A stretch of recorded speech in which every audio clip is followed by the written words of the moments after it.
warahmatullahi wabarakatuh. Pada kesempatan ini kami akan mempresentasikan Project Management Plan untuk aplikasi Produktif Mentor, yaitu sebuah aplikasi produktivitas yang mengintegrasikan teknologi digital dengan pendampingan mentoring manusia. Next.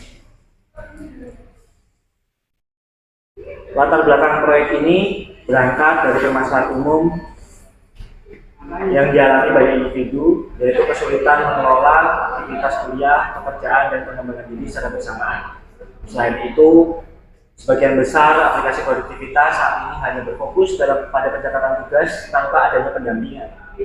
Oleh karena itu, dibutuhkan solusi terintegrasi yang menggabungkan teknologi dengan mentoring. Next. Tujuan proyek. Tujuan utama proyek ini adalah membantu pengguna mengatur aktivitas harian secara terstruktur, meningkatkan produktivitas serta konsistensi, dan menyediakan layanan mentoring real time yang disesuaikan dengan kebutuhan pengguna.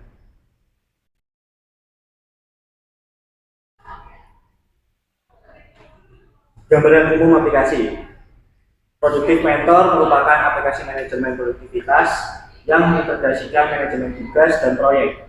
Rekomendasi prioritas berbasis AI dasar, layanan mentoring manusia secara real time, serta sistem pembayaran terintegrasi. Next.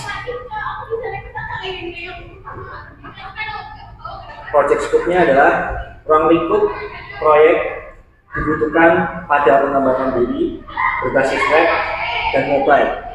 Fitur utama meliputi manajemen tugas, reminder, analitik, produktivitas, mentoring, dan sistem pembayaran. Sementara itu, pengembangan AI ditingkatkan lanjut dan terintegrasi perangkat IoT tidak termasuk dalam ruang lingkup proyek. Next. Work Breakdown Struktur atau WBS. Struktur WBS proyek dibagi ke dalam beberapa komponen utama, yaitu pencapaian proyek, desain UI UX, pengembangan back-end dan front-end, integrasi, dan quality assurance, hingga tahap peluncuran dan dokumentasi. Next. Nah, untuk selanjutnya adalah project schedule atau timeline management. Yang pertama, dari planning sampai evaluasi. Dari planningnya sendiri dari week 1 sampai week 2, lalu UI dan UX design dari week 3 sampai week 5, lalu ada back end development dari week 5 sampai week 10, lalu ada front end development dari week 8 sampai week 12, lalu ada integration dan QA dari week 11 sampai week 14, lalu development dan QA juga dari week 13 sampai week 15, lalu ada mentor and onboarding dari week 14 sampai week 15, lalu launch and marketing dari week 15 sampai 16, dan sampai dari week terakhir yaitu closing dan evaluasi dari week 16 dari timeline yang kita buat. Bisa di next. Project Cost Management. Manajemen biaya proyek menggunakan pendekatan bottom up estimation.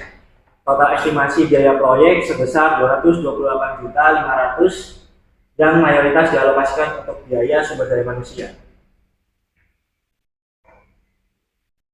Nah, untuk selanjutnya adalah stakeholder proyek. Stakeholder proyek gambarannya adalah yang pertama adalah project sponsor, lalu ada project manager, lalu ada tim development, tim developer, UI UX designer, quality assurance, lalu ada pengguna akhir, admin system, vendor cloud, dan ada pihak satu penilai.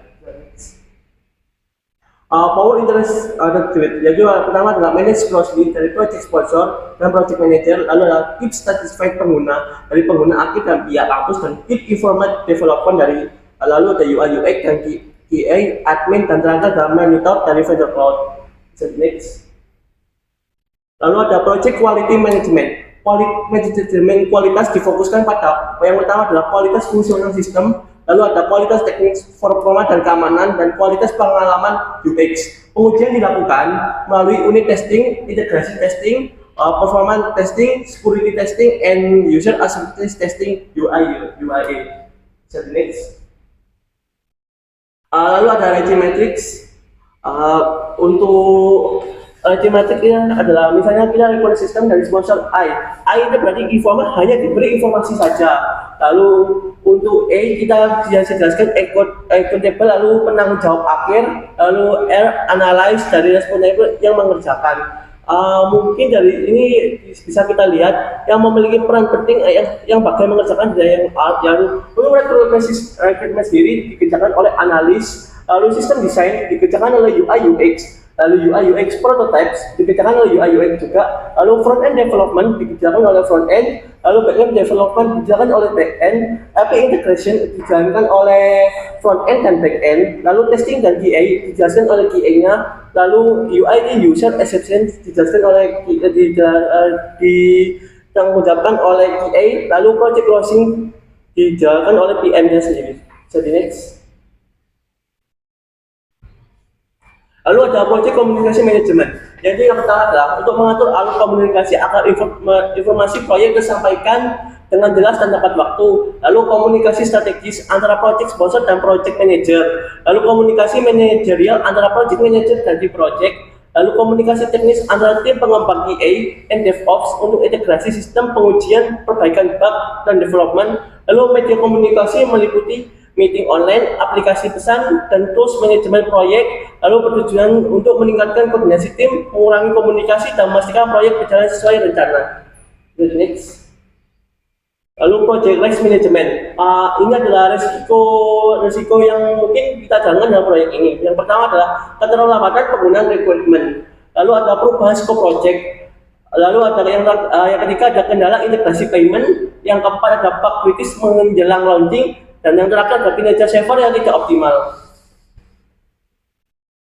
Lalu untuk project requirement management, risiko utama dalam proyek ini meliputi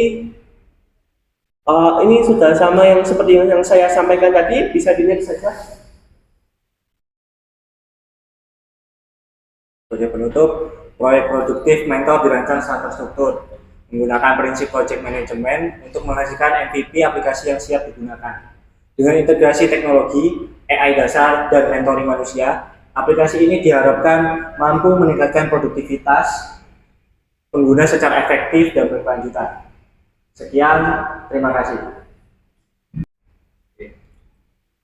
Sebagai penutup, proyek produktif mentor dirancang satu struktur menggunakan prinsip project management untuk menghasilkan MVP aplikasi yang siap digunakan.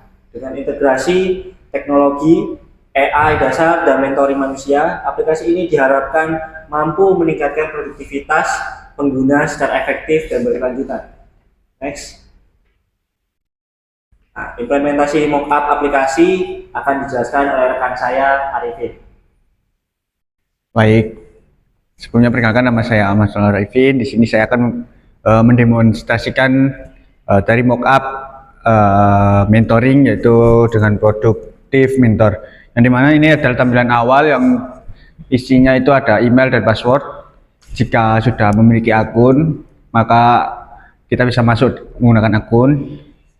Kalau belum punya akun itu bisa melakukan daftar sekarang. Nah, di sini saya akan melakukan demonstrasi menggunakan akun user. Ini sudah saya masukkan user, terus kita klik masuk aja. Nah, di sini itu ada pertanyaan tujuan menggunakan aplikasi ini itu apa? Kalau ingin dipilih juga bisa. Kalau nggak mau ngisi juga nggak apa-apa. Kita tinggal klik selanjutnya aja. Terus ditanya fokusnya itu menggunakan aplikasi ini itu apa? Kalau mau productivity, mentoring, atau habit tracking. Nah, kita juga bisa memilih semuanya, atau kita nggak mau memilih sama sekali.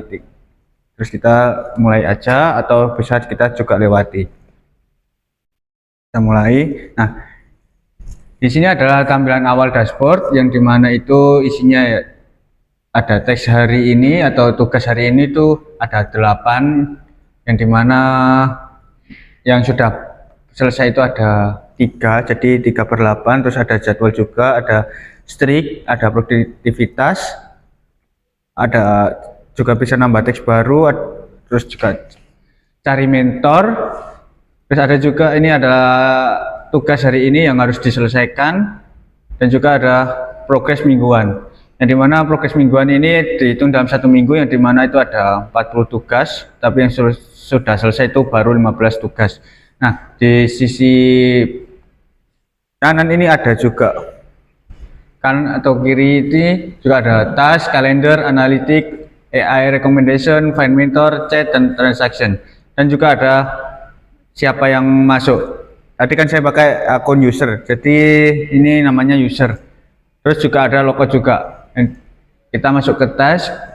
Di sini ada task management, yaitu tugas-tugas kita.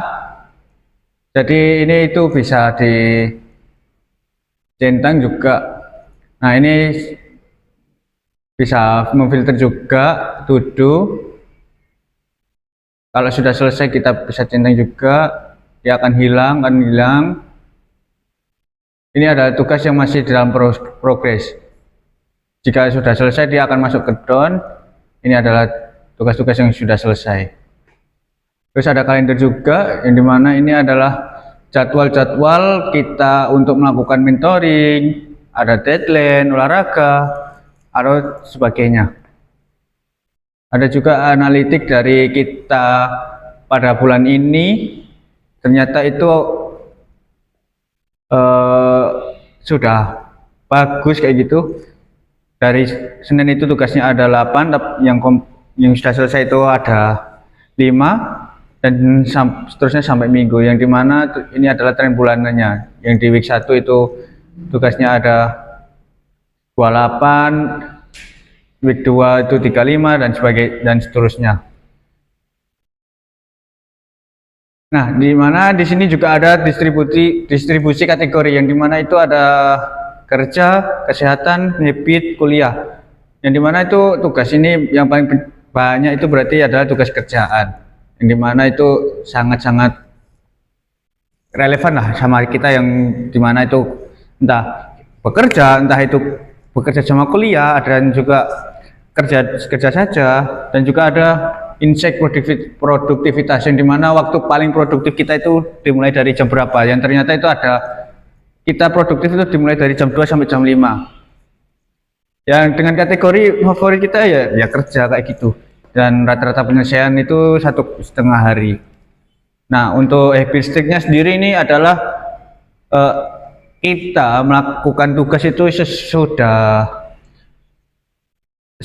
selama 21 hari itu tidak melampaui batas. Jadi 21 hari itu kita nggak melewati deadline paling banyak gitu lah.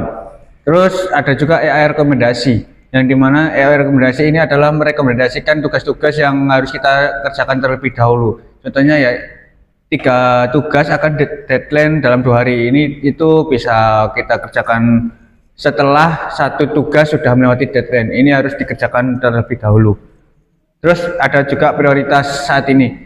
Jadi ini kayak ada deadline-nya itu masih 24, mohon maaf, ini ada 2 jam. Jadi dia termasuk high impact, kita harus kerjakan lebih cepat daripada tugas-tugas yang masih medium, high energy kayak gitu. Jadi ada find mentor. Ini adalah kita bisa mencari mentor yang berdasarkan kategori. Kita mau cari seperti apa mentornya. Seumpama kita cari yang data science, ternyata ini ada Budi Santoso. Kita juga bisa lihat profile. Terus kita juga ingin booking dari Ahmad Fauzi ini sendiri, yaitu kita booking, kita pilih tanggal, mau tanggal berapa, tanggal 24 nih misal. Terus waktunya itu jam berapa, terus type sessionnya itu apa, mau video call atau chat only. Terus tinggal konfirmasi booking saja. Terus kita melanjutkan ke pembayaran. Mau pakai kartu apa, pakai kredit card, e-wallet, bank transfer, QRIS. Nah, semua QRIS ini ada contoh, ini nantinya akan muncul QRIS-nya. Terus kita tinggal bayar sekarang saja. Nah, pembayaran sudah dibayar, ternyata itu muncul pembayaran berhasil. Maka sudah selesai. Dan mungkin ini adalah tampilan dari user, karena ini ada 3 tampilan, yaitu user, admin, dan mentor. kita akan masuk ke mentor terlebih dahulu.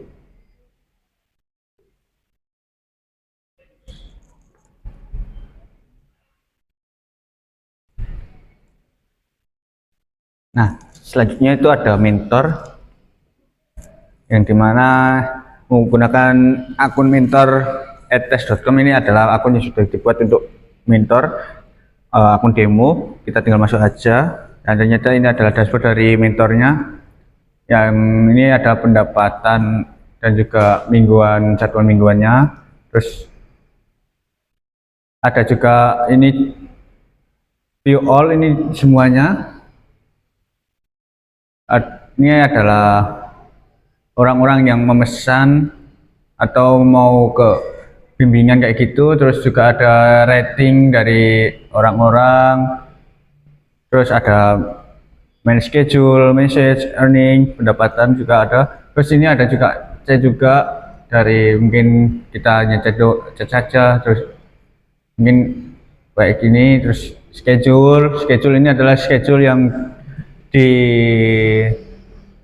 sudah dijadwalkan oleh sama dengan user. Jadi mentornya ini akan memiliki jadwal yang sama, dan juga ada pendapatan dari mentornya sendiri itu totalnya berapa, terus ditahan berapa, terus total sesinya itu berapa.